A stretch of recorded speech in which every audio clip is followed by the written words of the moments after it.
ஓம் ஸ்ரீ உச்சிஷ மகா கணபதியே நமக. ஐந்து கரத்தனை யானை முகத்தினை இந்தி நிலம்பிரை போலும் மேற்றினை நந்தி மகந்தனை ஞான குழந்தினை புந்தியில் வைத்தடி போற்றுகின்றேனே. குரு பிரம்மா குரு விஷ்ணு குருதேவோ மகேஸ்வரகா குரு சாஸ்தாத் பரபிரம்மா தஸ்மை ஸ்ரீ குருவே நமக. இந்த தருணத்தில் பேச வாய்ப்பளித்த திண்டுக்கல் அஸ்ட்ரோ பேரவையின் தலைவர் திரு சின்ராஜ் ஐயா அவர்களுக்கும், எக்ஸாக்ட் ப்ரெடிக்ஷன் இணையதளத்தின் நிறுவனர் திரு குரு பாக்யநாதன் ஐயா அவர்களுக்கும் எனது முதற்கண் நன்றியை தெரிவித்துக் கொள்கிறேன். மேலும் விழாவிற்கு வருகை தந்துள்ள திரு குமார் ஐயர் அவர்களுக்கும், திரு காந்திமதி அம்மா அவர்களுக்கும், திரு அருணாஜதி அம்மா அவர்களுக்கும் என்னுடைய நன்றியையும் தெரிவித்துக் கொள்கிறேன். இந்த தருணத்தில் பேசுகிறதுக்கு ஒரு முக்கிய காரணம் அப்படின்னா, என்னுடைய தந்தையும் குருவுமான திரு ஜோதிடர் ரெங்கநாதன் அவர்களுக்கு என்னுடைய நன்றியை தெரிவித்துக் கொள்கிறேன். நான் எடுத்துக்கிட்ட டாபிக் பார்த்தீங்க அப்படின்னா பௌர்ணமி யோகம். இந்த பௌர்ணமி யோகம் கொடுத்ததும் கெடுத்ததுங்கிற டாப்பிக்கை பற்றி தான் நான் பேச போகிறேன்.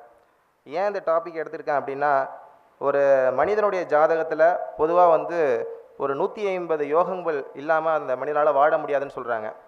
யோகங்கள் நிறைய இருக்குது, கிட்டத்தட்ட 600க்கும் மேற்பட்ட யோகங்கள் இருக்குது. முக்கிய யோகங்கள் அப்படிங்கிறது 422 யோகங்கள் இருக்குது. அதில் ஒரு சிறப்பான யோகம் பௌர்ணமி யோகம். இந்த பௌர்ணமி யோகம் அப்படிங்கிறது இன்றைக்கி ரொம்ப பரவலாக பேசப்பட்டுருக்கு. பௌர்ணமி யோகம் இருந்தால் பேர் புகழ் அந்தஸ்து கௌரவம் எல்லாமே கிடைக்கும், பௌர்ணமி யோகம் இருந்துட்டால் மட்டுமே அவங்க வாழ்க்கையில் எல்லாமே கிடச்சிரும், சுபத்துவம் அப்படிங்கிற மாதிரியான தன்மைகள்லையும் போயிட்டுருக்கு. ஸோ இந்த பௌர்ணமி யோகம் எந்த அளவுக்கு நன்மையை தரும், எந்த அளவுக்கு கெடுதலை தரும், முதல்ல பௌர்ணமி யோகம்னா என்ன அப்படிங்கிறத தெரிஞ்சுக்கிறதுக்காக தான் இந்த டாபிக். அதாவது பௌர்ணமி யோகம்னா முதல்ல என்ன? பௌர்ணமி யோகம் அப்படிங்கிறது ஒரு திதி தான். அதாவது மொத்தம் 15 திதி இருக்குது. அதில் வளர்பிறை திதி தேய்பிறை திதின்னு சொல்கிறோம். இந்த வளர்பிறையில் முழு சந்திரன் வரக்கூடிய நாள் தான் பௌர்ணமி அப்படின்னு சொல்கிறோம். இந்த பௌர்ணமி திதி அப்போ சூரியனுக்கு நேர் கோட்டில் சந்திரன் இருக்கும். அதாவது சூரியனுடைய நேர் 7வது கட்டத்தில் சந்திரன் இருக்கும். இந்த பௌர்ணமி யோகம் பார்த்திங்க அப்படின்னா பேர் புகழ் அந்தஸ்து கௌரவம் இது எல்லாத்தையும் கொடுக்குன்னு சொல்கிறாங்க. இவர்களது வாழ்நாளில் இவர்கள் ஒரு தடனாச்சும் உயர் பதவியை இவங்க வகிக்கிறாங்கன்னு சொல்கிறாங்க. ஆனால் அந்த பௌர்ணமி யோகத்தை உள்ள ஜாதகங்கள் நிறைய ஜாதகங்கள் இப்போ எங்கள் கிராமத்தில் பார்க்குறப்ப இன்ன வரைக்கும் வயலில் அண்டை வெட்டுற ஜாதகங்களையும் பார்க்குறோம். ஒன்றும் பெரிய சிறப்பில்லாத ஜாதகங்களையும் நம்ம பார்க்குறோம். விபத்தில் மரணமடைந்த ஜாதகங்களை பார்க்குறோம். கை போய் கால் போய் குழந்தை இல்லாத உள்ள ஜாதகங்களையும் பார்க்குறோம். நோய்வாய்ப்பட்ட ஜாதகங்களை பார்க்குறோம். சார் சொன்ன மாதிரி ஆர்டிசம் கம்ப்ளைண்ட் உள்ள ஜாதகங்களை பார்க்குறோம். ஸோ என்ன தான் இந்த யோகம் சொல்ல வருது, இந்த யோகம் இருந்துட்டால் மட்டும் போதுமா அப்படிங்கிறது தான் அந்த ஆய்வை நம்ம எடுத்திருக்கோம். முதல்ல பார்க்கக்கூடிய ஜாதகம் பார்த்திங்க அப்படின்னா, தமிழகத்துடைய முன்னாள் முதலமைச்சர் செல்வி ஜெயலலிதா அம்மையார் அவர்களுடைய ஜாதகம். இந்த ஜாதகத்தில் பார்த்திங்க அப்படின்னா சூரியனுக்கு நேர் 7வது கோட்டில் சந்திரன் இருக்கும். அதாவது சிம்மத்தில் சந்திரனும் கும்பத்தில் சூரியனும் இருக்கும். இதில் இவங்களுக்கு பௌர்ணமி யோகம் இருக்குது. சந்திர திசை காலகட்டத்தில் இவங்க அரசியலில் தான் இருந்தாங்க. அரசியலில் உயர் பதவி வகிச்சிருக்காங்க, தெரியாத இல்லை. சந்திர திசை காலகட்டத்தில் இவங்க ராஜ்யசபா உறுப்பினராக இருந்திருக்காங்க.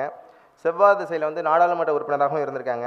இப்போ சந்திர திசை உங்களுக்கு என்ன தான் யோக பலனை கொடுத்தாலும் பௌர்ணமி யோகம் அப்படிங்கிறது இவங்களுக்கு சிறப்பை தந்துச்சானா பெரிய அளவில் சிறப்பு தரலை. இவங்க வாழ்க்கையில் பெற்ற இன்பங்களை விட வாழ்க்கையில் பெற்ற இழப்புகளும் துயரங்களும் ரொம்பவே அதிகம்.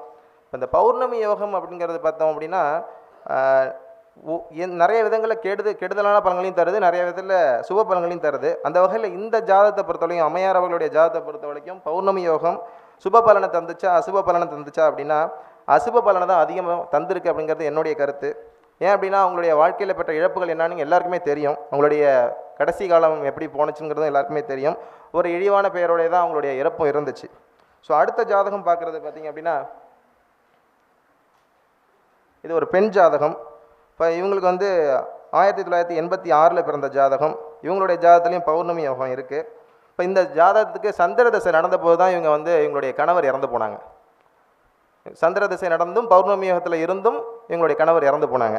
இப்போ இந்த பௌர்ணமி யோகம் ஏன் இவங்களுக்கு வேலை செய்யலைங்கிற ஒரு கேள்வி வருது. இப்போ இவங்களுடைய ஜாதகப்படியும் பார்த்திங்க அப்படின்னா பௌர்ணமி யோகம் இருந்தும் சந்திர திசை நடந்தும் இவங்களுடைய முதல் கணவர் இறந்து போகிறாங்க. அதுக்கப்புறம் திருப்பி இன்னொரு திருமணத்தை பண்ணிக்கிட்டு இவங்க வாழ்ந்துட்டு இருக்காங்க. பட் சிறப்பான திருமண வாழ்க்கையை பொறுத்த வரைக்கும் இவங்களுக்கு கெடுதலான பலன்கள் தான் இவங்களுக்கு நடந்திருக்கு. அடுத்த ஜாதகம் இது 28/4/1991 பிறந்த ஜாதகம். இது என்னுடைய நெருங்கிய நண்பருடைய ஜாதகம், என்னுடைய கிளைண்ட்டும் கூட. இப்போ இவங்களுடைய ஜாதகத்தை பொறுத்த வரைக்கும் இவங்களுக்கும் பௌர்ணமி யோகம் இருக்குது. ஆனால் இவர் இன்ன வரைக்கும் ஒரு சராசரி வாழ்க்கையை தான் வாழ்ந்துகிட்டு இருக்காரு. ஒன்றும் வாழ்க்கையில் ஒரு மிகப்பெரிய உச்சத்தையெல்லாம் அடையலை. கல்யாணம் பண்ணிட்டாரு, குழந்தை இருக்குது, ஆனால் ஒன்றும் சிறப்பான வருமானமோ ஒரு செல்வ நிலையோ இல்லை. ஒரு கஷ்டமான சூழ்நிலையில் தான் வாழ்ந்துட்டுருக்காரு. கிட்டத்தட்ட வயதும் வந்து 33 வயது கிட்டத்தட்ட இவருக்கு ஆயிடுச்சு. ஆனால் இவருக்கு வந்து இந்த ஜாதத்தை பொறுத்த வரைக்கும் இவர் பிறந்தது வந்து சுவாதி நட்சத்திரம் பௌர்ணமி திதியில் தான் பிறந்திருக்காரு. இவருக்கும் அந்த யோகம் வந்து நடக்கலை. இது ஒரு பெண் ஜாதகம். இந்த ஜாதத்துலையும் பார்த்தீங்கன்னா பௌர்ணமி யோகம் இருக்குது. இவங்களும் பார்த்தீங்கன்னா வாழ்க்கையில் எந்தவித சுகபோகங்களையும் அடையலை. இந்த ஜாதத்துலையும் பார்த்தீங்கன்னா பௌர்ணமி யோகம் இருந்து தசாபுத்தி நடந்து இவங்களுக்கு வந்து பெரிய அளவுக்கு சிறப்புகளை வந்து இவங்க சந்திக்க முடியல. அடுத்த ஜாதகம் 1975 பிறந்த ஜாதகம். இவரும் என்னுடைய கிளைண்ட்டு. கிட்டத்தட்ட இவர் 47 வயசு ஆகிடுச்சு. இவர் வந்து தொழில் நிறுவனர். இவர் சொந்தமாக நிறைய தொழில்கள் பண்ணியிருக்காரு. ஆனால் பண்ண தொழில் எல்லாமே ஃபெயிலியர் தான். இவங்களுடைய ஒய்ஃபுடைய வருமானத்தை வச்சு தான் இவருடைய இன்றைக்கி வாழ்வாதாரங்கிறது இருக்க தவிர இன்ன வரைக்கும் வாழ்க்கையில் வந்து ஒரு சிறப்பான ஒரு சூழல் வந்து இவருக்கு அமையலை. அதாவது அதாவது பௌர்ணமி யோகம் அப்படிங்கிறது முதல்ல என்னன்னு தெரிஞ்சுக்கணும். பௌர்ணமி யோகம்னா சூரியனும் சந்திரனும் நேர் 7ஆம் இடத்துல இருக்கிறது மட்டுமல்ல, சமசப்தமாக இருக்கிறது மட்டும் இல்லை, டிகிரி வாய்ஸில் கொஞ்சம் சேஞ்சஸ் இருக்கும். பௌர்ணமி திதி அப்போ சூரியனும் சந்திரனும் இணைவு ஏற்படுறது, அந்த இதுதான் வந்து பௌர்ணமி யோகம். சூரியனுக்கு டிகிரி வாய்ஸில் வரது தான் பௌர்ணமி யோகம்னு சொல்கிறோம்.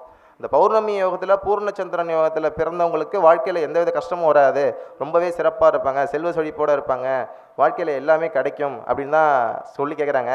இந்த டாப்பிக்கை எடுத்த காரணமே என்ன அப்படின்னா, இன்றைக்கி பெரும்பாலும் ஃபேஸ் பண்ணக்கூடிய விஷயம், சந்திரன் நீசமாக இருந்தாலும் அவங்க என்ன கேட்குறாங்க, சார் பௌர்ணமி யோகம் இருக்கேன் ஜாதத்தில், அதனால் வந்து சந்திரனுக்கு ஆட்சி பலம் கிடச்சிருமா அப்படிங்கிற மாதிரியெல்லாம் கேட்டு நம்மளை வந்து இது பண்ணுறாங்க. இப்போ யூடியூப்பாக இருக்கட்டும், சமூக வலைதளமாக இருக்கட்டும், எல்லாத்துலேயுமே இந்த பௌர்ணமி யோகத்தை பற்றி பார்க்குறதுனால எல்லாருமே ஒரு யோகங்களை பேஸ் பண்ணி கேள்வி கேட்குறாங்க. அதனால தான் மெயினான ஒரு யோகம் இந்த யோகத்தை எடுத்துக்கிட்டு நம்ம ரிசர்ச் கொடுக்குறது. இப்போ இந்த ஜாதத்தை பொறுத்த வரைக்கும் இவங்களுக்கு 47 வயசு ஆகிடுச்சு. பௌர்ணமி யோகத்தில் தான் பிறந்திருக்காங்க. இவங்களுக்கும் ஒன்றும் சிறப்பான பலன்கள் தெரியல. பௌர்ணமி இவங்களுக்கு வந்து தசாபுத்தியும் இப்போ பார்த்தீங்கன்னா சந்திர தசை தான் ஆரம்பித்து போயிட்டுருக்கு. இருந்தாலும் இவங்க சந்திர தசை ஆரம்பித்த பிறகு தான் இன்னும் கஷ்டங்களை பட்டுட்ருக்காரு. செஞ்ச தொழிலை விட்டு இடமாற்றத்தை சந்தித்து அதுலேயும் ஃபெயிலியரை சந்தித்து போயிட்டுருக்காரு. இது நான் ஏற்கனவே பார்த்து ஒரு 5 வருடத்துக்கு முன்னாடி பார்த்த ஜாதகம். இப்போவும் கனெக்டில் தான் இருக்கார் இந்த ஜாதகர்.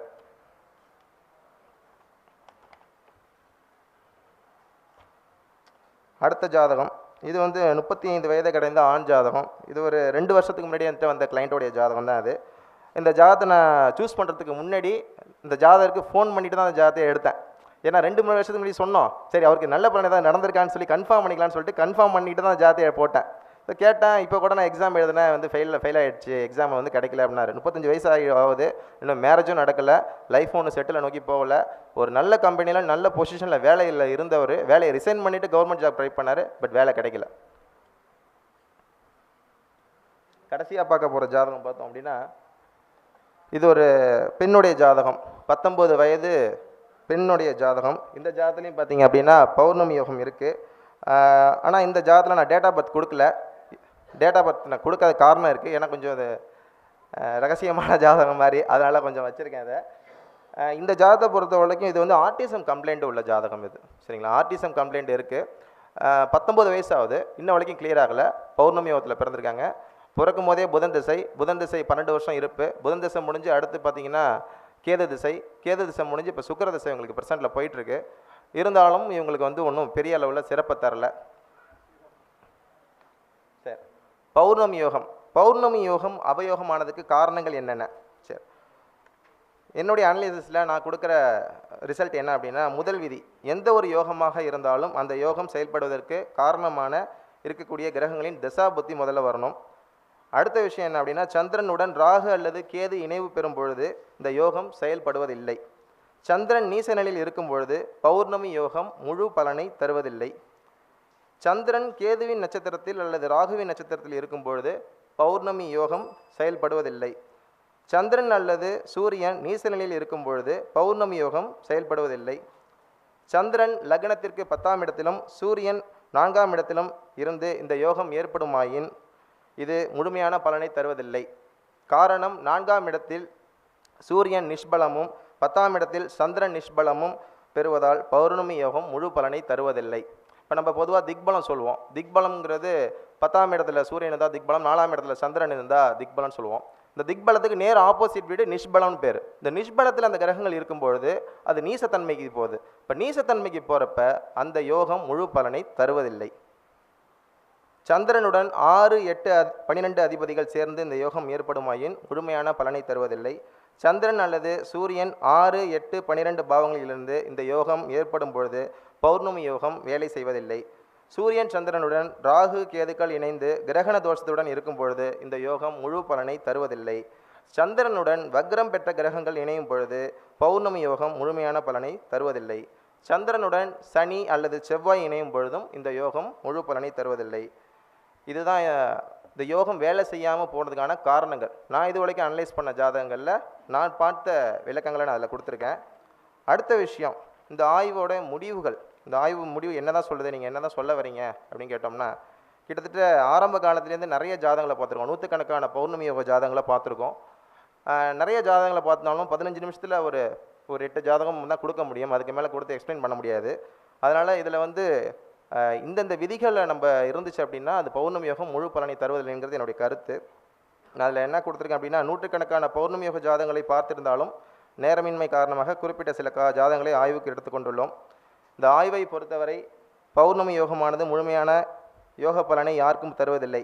பெயர், புகழ், அந்தஸ்து, கௌரவம், செல்வ செழிப்பு, செல்வாக்கு என பல விஷயங்கள் இருந்தாலும் தனிப்பட்ட வாழ்க்கையும் குடும்ப வாழ்க்கையும் பௌர்ணமி யோகம் கெடுக்கிறது என்பதுதான் ஆய்வு முடிவுகள்.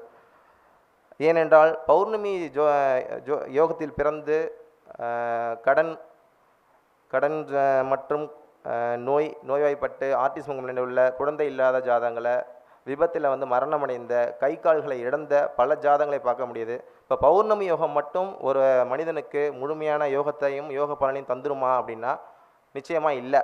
ஒரு யோகத்தை மட்டும் வைத்து கொண்டு ஒரு மனிதனுடைய வாழ்வை நிர்ணயம் செய்ய முடியாது. அவனுடைய அந்த ஜாதகருடைய நடப்பு திசா புத்தியும் அவருடைய கர்ம பலன்களையும் வச்சு தான் அந்த ஜாதகம் அப்படிங்கிறது நிர்ணயிக்கப்படுது பலன். அதனால் யோகம் என்பது ஒரு பொதுவான விஷயமே தவிர யோகம் என்பது ஒரு மனிதனுடைய வாழ்க்கையை முழுமையாக யோகத்தை வைத்து ஒரு மனிதனின் வாழ்க்கையை தீர்மானிக்க முடியாது என்பது என்னுடைய கருத்து. ஸோ பௌர்ணமி யோகம் மட்டும் இல்லை, எந்த ஒரு யோகத்தையும் பேஸ் பண்ணிவிட்டு நமக்கு டைம் நல்லா இருக்குது அப்படின்னு சொல்லி பெரிய இன்வெஸ்ட்மெண்ட்டை நோக்கி போகிறதோ மற்ற விஷயங்களை ஈடுபடுறதோங்கிறத அவாய்ட் பண்ணிக்கலாங்கிறது என்னுடைய கருத்து. ஏன்னா பௌர்ணமி யோகத்தை பேஸ் பண்ணி பௌர்ணமி யோகம் இருந்தால் மட்டும் போதும் நான் அரசியலில் ஈடுபட்டுருவேன் அப்படின்னு சொல்லிட்டு பல லட்சங்களை கொடுத்து கார் வாங்கி ஒரு பந்தாவாக கௌரவத்தில் போய் இருக்கக்கூடிய பல ஜாதகங்களை பார்க்க முடியுது.